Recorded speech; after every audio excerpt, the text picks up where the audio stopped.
Estamos no ar com o programa Impressões, que hoje vai falar sobre educação ou a falta dela em algumas comunidades, né? Bom, nos últimos 7 anos, 5 escolas foram fechadas e, em contrapartida, os presídios ficam cada vez mais lotados, né? A realidade do momento é que o mês de abril registrou vários índices, vários atentados dentro da grande Florianópolis. E aí fica a pergunta, violência, educação, o que esses assuntos têm a ver, né? É o que a gente vai descobrir no Impressões de hoje, porque os nossos convidados são o vereador Vanderlei Faria e também Ana Carolina de Oliveira, ela que é coordenadora do projeto Geração da Chico, localizado no bairro Chico Mendes, e psicóloga também, né?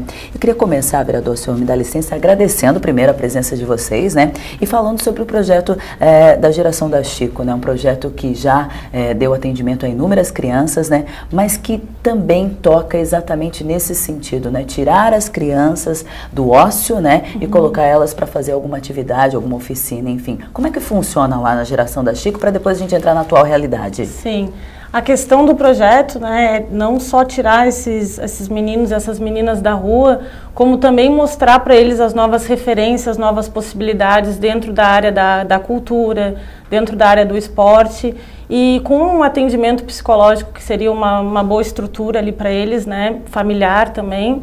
O atendimento é aberto para as famílias também. Então o projeto ele funciona semanalmente, né, nos sábados também com oficinas diferentes, né. Essas oficinas também têm o objetivo de estar levando novas informações para esses jovens, né, novas referências para ele, porque a gente está localizado ali numa comunidade considerada a mais vulnerável socialmente, né, da nossa cidade. E além disso o projeto fica no centro da comunidade, então o restante ali é permeado pelo tráfico de drogas, né, pela ociosidade. Então ali dentro do projeto eles encontram novas atividades, né. A gente também faz passeios, né, levam eles em restaurantes, fazendo a socialização, universidade também, mostrando as possibilidades futuras deles, né, ampliando também para o mercado de trabalho. Outra coisa que a gente está tentando levar para o projeto agora é o menor aprendiz, para os adolescentes que estão já com 14 anos, né?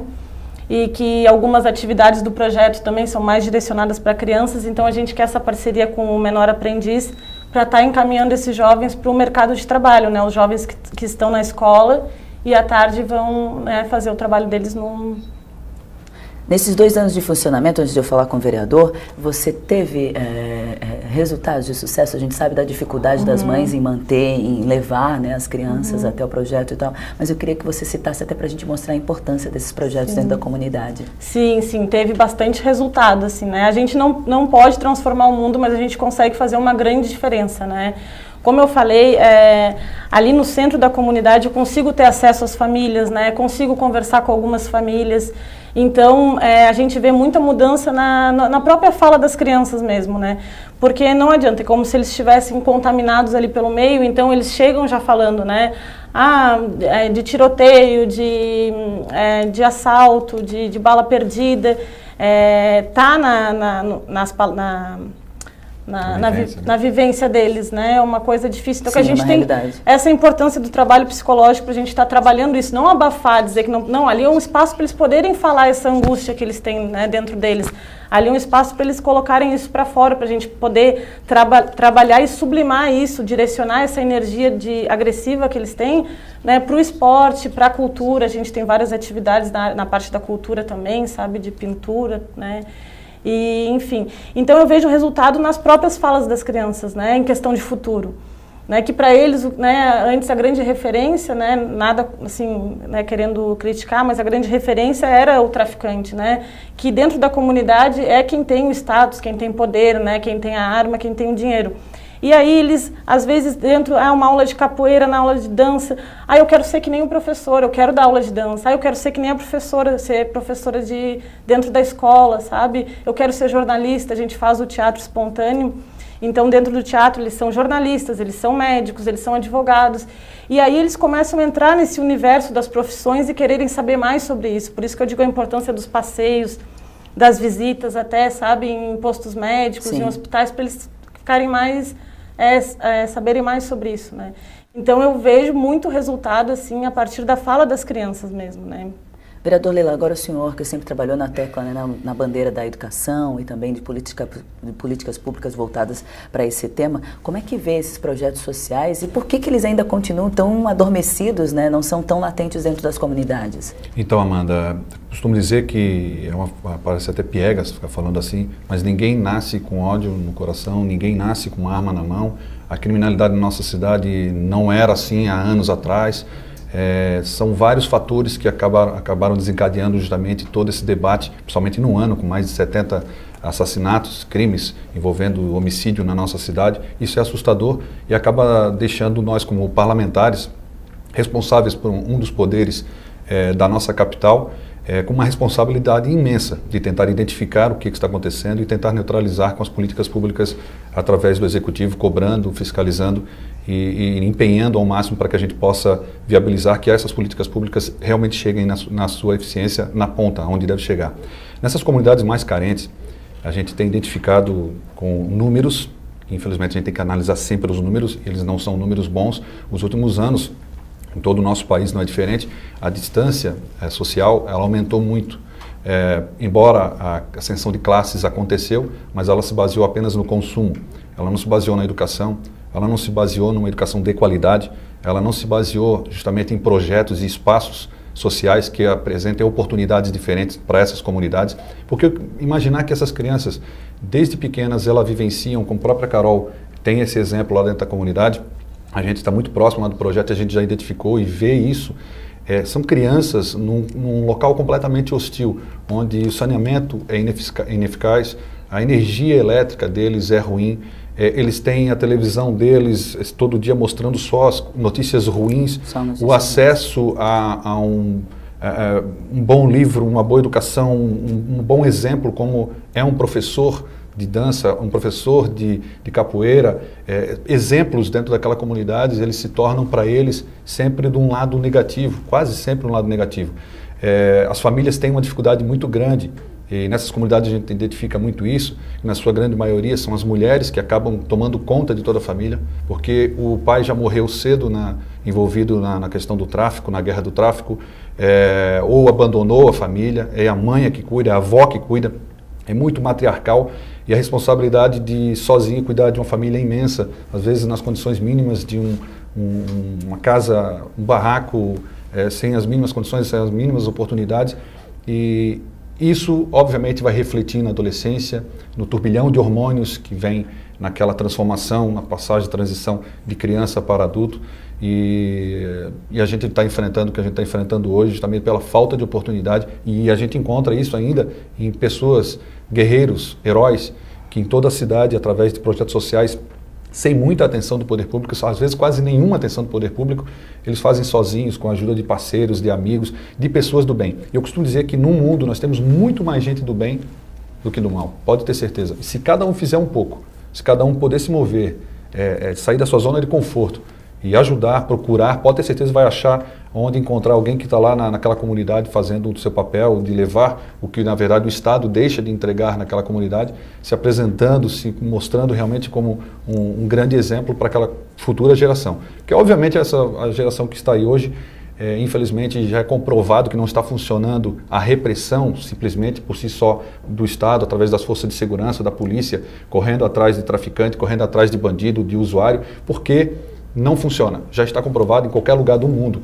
que a polícia, simplesmente com a força da polícia, a força da repressão, não consegue corrigir nenhum índice extraordinário, como está acontecendo no nosso país, da criminalidade. Nós temos que combater com outra forma, na sua raiz. Começa na sua raiz.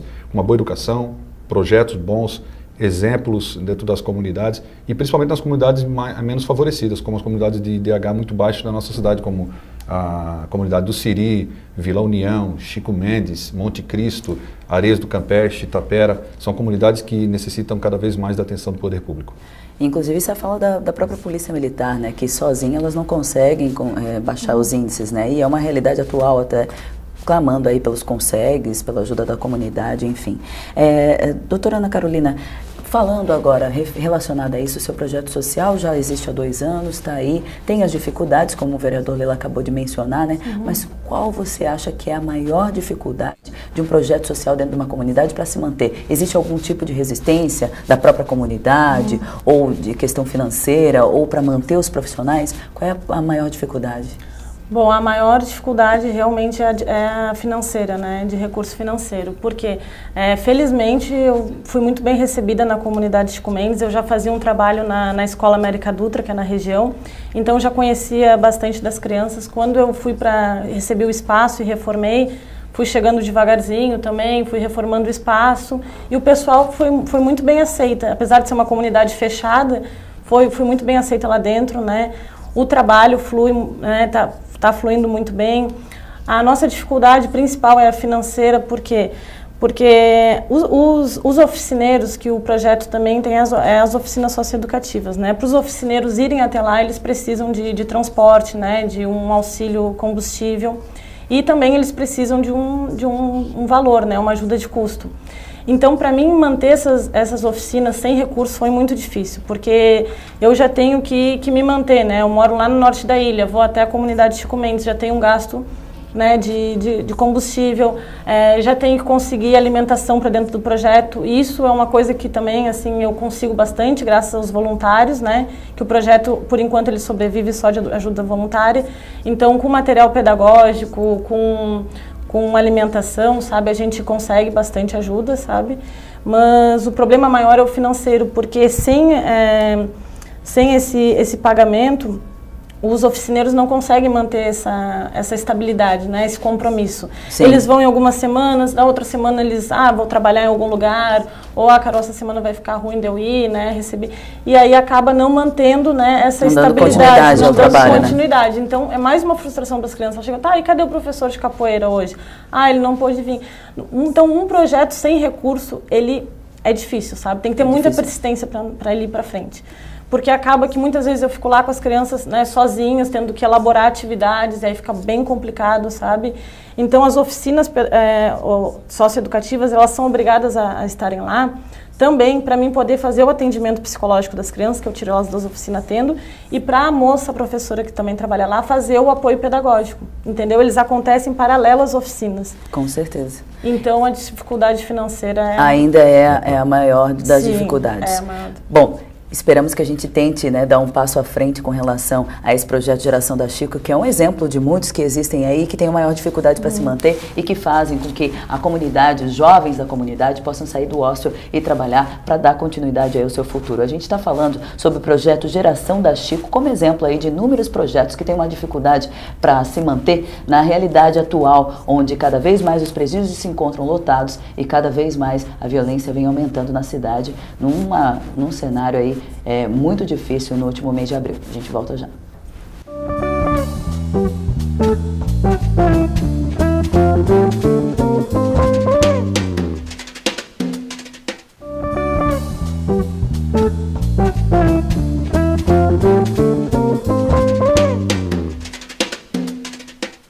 Estamos de volta com o programa Impressões. O cenário atual é o seguinte: nós estamos aí com mais de 70 mortes violentas registradas até agora na Grande Florianópolis. Temos aí dados alarmantes com relação a fechamentos de escolas. São 5 escolas em 7 anos, E nesse cenário também temos aí um censo de 2010, eram 77.146 estudantes. E em 2014, esse número caiu para 70.653, quer dizer, 8,42% a menos. O que esses assuntos têm a ver? Tudo a ver. Nesse momento atual, os projetos sociais crescem ou ficam carentes cada vez mais, né? E é mais ou menos sobre isso, essa união de assuntos, políticas públicas, a educação como grau de suma importância na criação dos jovens. A gente está falando nesse momento, no primeiro bloco a gente deu todo um contexto de um projeto social super bacana que funciona na Chico Mendes, comunidade inclusive que passou por alguns atentados nos últimos dias. E a coordenadora do projeto, a Ana Carolina de Oliveira, está conosco junto com o vereador Vanderlei Faria. A gente vem falando sobre essa questão do projeto social como transformador dentro das comunidades, mas também tem outros assuntos a serem debatidos que são de suma importância, que é o preconceito dentro das comunidades, muitas pessoas desconhecem, né? E também tem a questão de invisibilidade social, quer dizer, esse jovem, essa criança tem uma dificuldade também de se reconhecer em outros lugares porque cresce dentro desse sistema, né? Dentro do tráfico, enfim. É uma realidade, né, doutora? Sim, infelizmente é uma realidade, porque esse adolescente, né, essa criança, esse adolescente que se forma, ele não é visto, né? Ele não tem o olhar do outro. Muitas vezes, né, ele não tem ali o afeto da família, né? Já é negligenciado um pouco pela família. Ele é totalmente excluído da sociedade, né? Ele, né, anda mal vestido, né? Então esse adolescente ele é totalmente invisível. Então ele está ali numa angústia, né? A gente pode dar o exemplo até nos semáforos, quando chega algum adolescente para se aproximar, o pessoal fecha o vidro do carro, então ninguém quer ver, ninguém quer se importar com esse adolescente. Então, esse adolescente, quando ele cresce numa comunidade e ele recebe uma arma nas mãos, né, e a partir daí é um momento grande, não só num valor da arma em si, num valor assim financeiro, né, é um encontro desse adolescente onde ele vai ser visto, né, com essa arma na mão, onde ele vai ser empoderado, onde ele vai ser aceito num grupo, né, o grupo de traficantes que seja, né, e pela primeira vez ele vai ser acolhido e ele vai ser visto com essa arma. Então, quando o adolescente ele está com a arma na mão e quando ele aponta uma arma para uma pessoa, até para fazer um assalto que seja, não é só uma arma que está sendo apontada, é como se fosse, a gente vê na psicologia, um grito de angústia. É como se fosse uma mão que se estendesse e cumprimentasse, me veja, né? Mesmo que isso cause um sentimento totalmente negativo, óbvio, a gente está falando de um assalto, né? Do que seja, mas é uma apelação, né? E é o único modo com que esse adolescente consegue, né, ser visto, consegue se inserir na sociedade, né, nesse contexto, né, que seja causando medo, mas é uma maneira. Então isso é muito triste, por isso a importância de política pública de qualidade, de projeto social, para eles serem vistos de outras formas, serem vistos através do esporte, através da cultura, através de ambas formas que tem, porque eu converso com muitos deles lá da própria comunidade mesmo, é como se eles não tivessem opção, gente, eles não têm, né, eles têm muitos ali que querem ser criança, sabe, eles querem ainda brincar, eles querem fazer as atividades, mas, né, a vida, né, exige deles. A mãe tem que sair cedo para trabalhar, tem mais outras crianças pequenas, outros filhos pequenos, o maiorzinho que muitas vezes ainda é pequeno tem que cuidar dos outros, dos menores, e aí esse ciclo acaba não dando muita opção para ele seguir em frente. Exatamente, né? E é essa questão dos projetos sociais, né? Esse leque de possibilidades que não faça com que esse adolescente tenha que ser dessa forma apelativa, né, com a arma, que é essa questão, né, que a arma ela é muito mais do que uma arma, né, ela é uma comunicação do adolescente com a sociedade, já que não deram outro meio para ele, né, o meio vai ser esse, então, né, vai ser através do... quando não é através da própria dependência química também, exatamente, né, exatamente, falasse um ponto interessante, a droga, né, que também é uma outra fuga deles, né. E aí o cenário dos presídios é que estão cada vez mais lotados e a gente, não tratando de políticas públicas, que é o assunto em questão aqui, a gente acaba alimentando cada vez mais os presídios e colocando de forma inconsciente cada vez mais jovens dentro das penitenciárias. Né? Darcy Ribeiro já falava, Amanda, na década de 80, que se nós não construirmos mais escolas, não é a construção de escolas pelo tijolo, pelo ferro, pelo cimento. A construção de escola realmente com formação de bons professores, formação de uma cultura realmente de um país étnico, força que a gente tem, de mistura étnica que a gente tem, as dimensões que a gente tem, a abrangência que a gente tem, as riquezas naturais que a gente tem. A construção realmente de uma escola que favoreça, que dê oportunidade desde criança, desde a primeira infância, passando pela transição da adolescência, pré-adolescência, jovem, adulto. E isso tenho certeza que lá na década de 80, quando alguns grandes pensadores, pessoas que estudaram realmente e deixaram belas frases que hoje estão sendo resgatadas e vendo que realmente que eles tinham razão, se não construirmos mais escolas nos próximos 20 anos, teremos que construir muitos presídios. O que está acontecendo agora? Não tem mais presídio que dê conta. E não vai funcionar, não adianta, na geração que se encontra hoje, só com repressão, repressão, repressão, a futura geração assistindo isso muito de perto, só a repressão, só a violência, o pai chegando em casa, vendo seus filhos ali com toda a dificuldade, não tendo as condições de dar o mesmo para ele que outro, de outra comunidade vizinha tenha. Como é que essa criança vai crescer? De que forma que ela vai encontrar o mundo depois? Ah, mas eu estou bem dentro da minha casa, eu estou bem protegido com câmeras na frente do portão, portão eletrônico, cerca perimetral, tem vigilância na frente do portão do meu condomínio, eu estou no 12º andar da Beira-Mar Norte, estou em Jurerê Internacional, onde tem vigilância de moto passando para lá e para cá. Eu estou protegido e meu filho está protegido. Não preciso mais cuidar de nada. Não. O seu filho vai se encontrar com o filho de uma comunidade que precisou ter atenção, que precisava ter o mesmo carinho, que precisava ter as oportunidades e não teve. E essa criança, como bem colocou aqui, de uma forma mais científica, a doutora Ana Carolina, ela vai encontrar uma outra forma de ser vista. Ela vai se encontrar com os filhos, nossos filhos, vai se encontrar de uma outra forma, socializar, seja na noite, na balada, seja numa esquina, seja no semáforo. E quem é que está puxando o gatilho naquela hora? Quem é que está puxando o gatilho? Será que é só aquela pessoa? Infelizmente, essas comunidades sofrem muito ainda com um preconceito muito grande. E aqui é uma coisa que tem que ser bem clara. Isso eu deixo muito transparente aqui. Não é Chico Mendes, não é o Papaquara, não é a comunidade do Siri, não é a Areias do Campeche. Essas comunidades são iguais como a Beira-Mar Norte, como Jurerê Internacional. Também existe tráfico de droga no alto prédio de uma Beira-Mar Norte ou numa casa de alto luxo em Jurerê Internacional. Dentro das grandes boates da nossa cidade, onde temos um turismo predatório, que na temporada o índice de criminalidade, de venda, de consumo de drogas na nossa cidade, ele ultrapassa uma barreira extraordinária. Somos a capital que mais consome drogas no país. E aí? Onde é que está a repressão no alto de uma Beira-Mar Norte ou no Jurerê Internacional? Por que só nas comunidades carentes? E lá não tem um... Eu acho que o exército que teria que entrar lá dentro, não falando... atentando aqui justamente na questão da segurança pública, que faz o papel dela, de cumprir a lei, cumprir a ordem, tudo bem, mas por que não entramos, não mudamos, que essa forma não está dando certo? Por que não mudamos, não investimos maciçamente?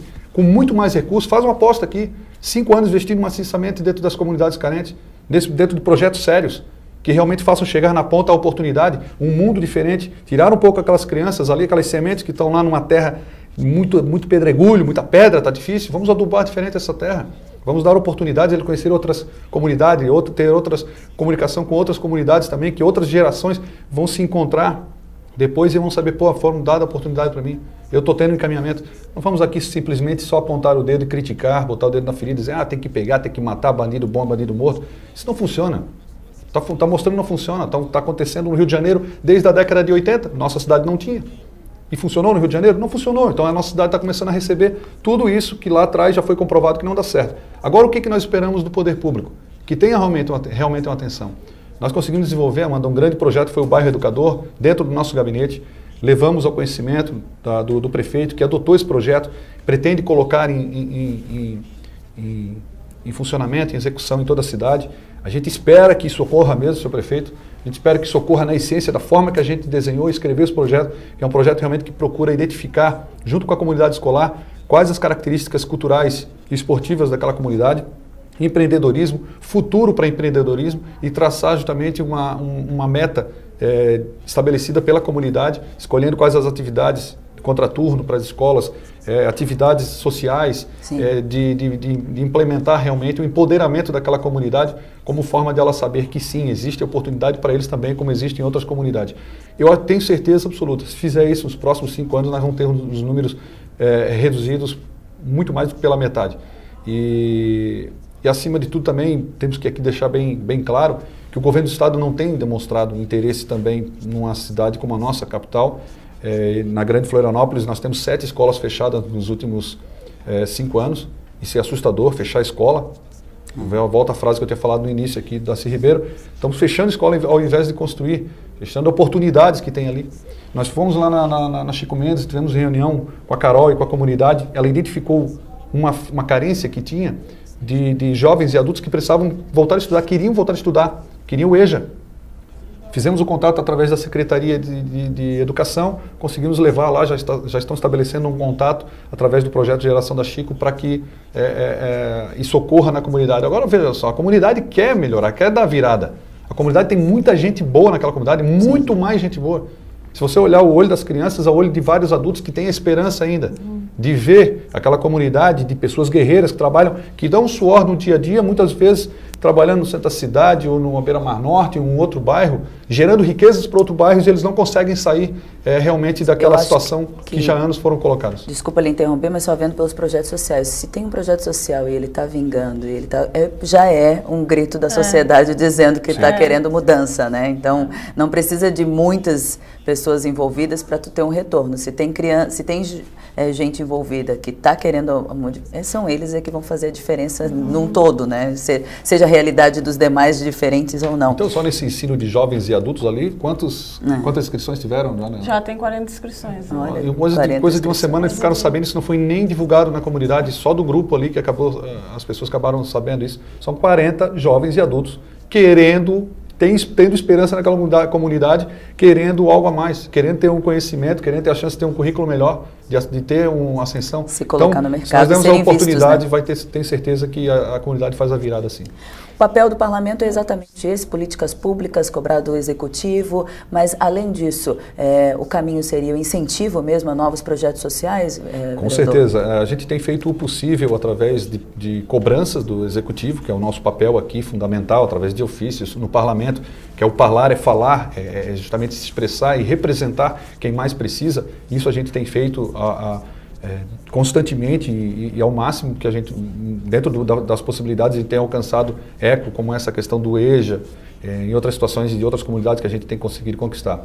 Mas, acima de tudo, a gente também está elaborando uma ideia aí de um projeto de uma corrente do bem, com um cardápio social, começando pelo projeto Geração da Chico, que vai estabelecer realmente quem quer, quem está em casa, quem está longe, quem é empresário, quem tem uma condição. Eu quero ajudar com R$20, com R$30, com R$50, que vai ajudar diretamente o projeto, vai estar em contato com o projeto, vai ter a oportunidade de ir lá no projeto conhecer. Eu quero ajudar R$200, essa oficina custa R$200 por mês, para ter uma vez por semana uma oficina de pintura de caixinhas de MDF, para que eles possam, ali de uma forma laboral, expressar na arte, ou até mesmo desenvolver uma aptidão, um tipo de trabalhismo que possa até gerar renda. E esses projetos, por si só, as pessoas apadrinhando, elas vão ter contato direto, vão ter os dias que elas vão estar presentes lá na comunidade, e a ideia é que eles possam ver isso, sentir tocado na possibilidade de ajudar, que é muito bom, só quem ajuda sabe qual é o sentimento, e poder levar isso adiante, para outras pessoas poderem também aderirem a esse cardápio social que a gente está gerando através de uma ideia que surgiu do gabinete, que a gente vem ajudando, mas a gente está vendo que são várias pessoas fazendo belos projetos, que a gente tem que tentar achar um mecanismo de fazer com que muita gente da cidade que quer ajudar encontre esse projeto, de uma forma que tenha credibilidade, né? E realmente uma ação efetiva. Tem gente que quer ajudar também, não sabe consegue. De que forma. Para finalizar, só como é que a gente faz para conhecer o projeto? Então, para conhecer o projeto, só ir lá, qualquer horário, tem algum contato? Pode entrar em contato por e-mail, o e-mail do projeto mesmo. Que é qual? Projeto AGECOM, com M no final, @gmail.com. Projeto AGECOM, que é a Associação Geração da Comunidade Chico Mendes, tá? A gente não tem telefone residencial por enquanto, mas pode entrar em contato no meu celular, que eu posso falar? Sim. 99999-5583. Né, para mim estar aguardando, né, lá no dia da visita. O projeto funciona à tarde, de segunda, terça, quarta e sábados à tarde. Então, se a pessoa só quiser chegar lá, é só ir até lá, chegar lá com o projeto. Faz o contato, né? Tá certo. O programa Impressões falou hoje, eu queria agradecer a presença de vocês, com certeza aqui falando em política pública, projeto social e educação como fator determinante para a mudança desses jovens na comunidade, a gente teria aí muitos programas pela frente. Mas só para dar um lembrete aqui, falando nas 5 escolas que foram fechadas nos últimos 7 anos, Escola de Educação Básica Otília Cruz, Antonieta de Barros, Escola Silveira de Souza, Deise Werner Salles, Escola Celso Ramos, e aí a Aníbal Nunes Pires corre sérios riscos, é isso? Todas elas com mais de 150 alunos. E aí, o que a secretaria diz é que os motivos que levam ao fechamento da escola é reprovação e abandono do ensino médio e também a migração das escolas do centro para os bairros. Está aí o motivo, porque então, a junção de todos esses assuntos, né? Por que é a união desses assuntos? Por que violência e educação e projeto social com políticas públicas tem tudo a ver? O programa Impressões fica por aqui, nós voltamos numa próxima edição com muito mais informações da cidade para você.